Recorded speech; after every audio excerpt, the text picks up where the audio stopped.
Berjumpa kembali dalam program Bible Everyday. Maka hari ini saya mengajak Anda semuanya akan terus belajar, menggali, merenungkan, dan mempraktekkan firman Tuhan tentunya. Hari ini kita sudah tiba di Yesaya pasal yang ke-35. Dan sebelum saya membahas tentang Yesaya pasal 35 ini, saya merenungkan apa sih sebetulnya garis besar kitab Yesaya ini. Maka saya menemukan ada dua hal yang sepertinya ini hal yang kontradiktif. Sebab di dalam kitab Yesaya kita menemukan bagaimana Tuhan menghukum, bagaimana Tuhan menghajar, bagaimana Tuhan mendisiplin bangsa Israel. Tapi di sisi yang lain kita juga menemukan bahwa Tuhan memulihkan bangsa Israel. Tuhan memberkati bangsa Israel. Tuhan menjagai bangsa Israel seperti halnya Tuhan menjagai biji matanya sendiri. Jadi ini hal yang sepertinya dua kutub yang saling bertentangan, kontradiktif. Namun itulah yang terjadi kepada bangsa Israel. Di satu sisi, bangsa Israel tidak luput dari hukuman Tuhan ketika mereka berpaling kepada Tuhan. Namun tidak selamanya mereka dihukum Tuhan, sebab ada janji pemulihan yang Tuhan nyatakan.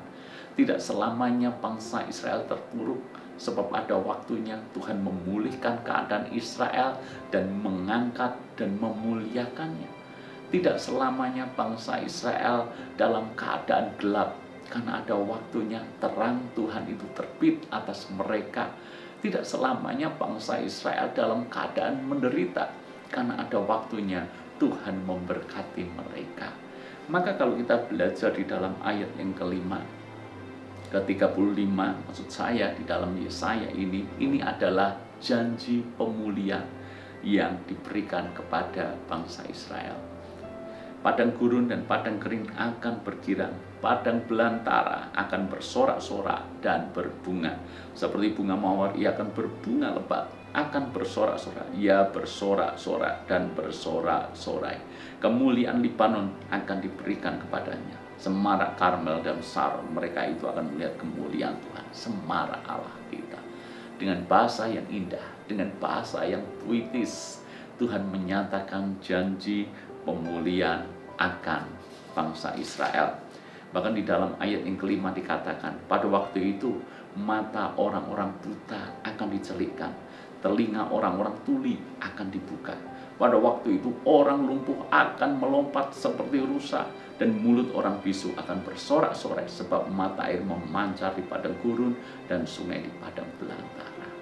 Kondisi yang sangat terpuruk, kondisi cacat, kondisi tidak bisa buat apa-apa. Sebab orang buta bisa apa?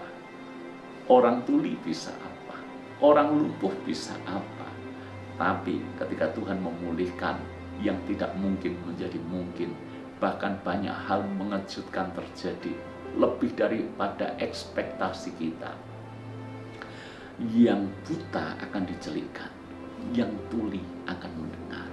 Dan yang lebih hebat lagi, orang lumpuh akan melompat. Orang lumpuh itu tidak bisa untuk berdiri. Kalau berdiri saja tidak bisa, apalagi berjalan. Kalau berjalan saja tidak bisa, apalagi berlari. Dan kalau berlari saja tidak bisa, apalagi melompat. Tapi di sini dikatakan, orang lumpuh bahkan akan melompat.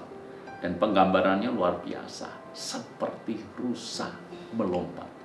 Rusa adalah binatang yang sangat gesit, binatang yang sangat lincah, akan melompat di bukit-bukit batu dengan sangat kuatnya, tanpa kenal lelah.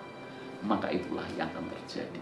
Kapan? Ketika Tuhan memulihkan umatnya.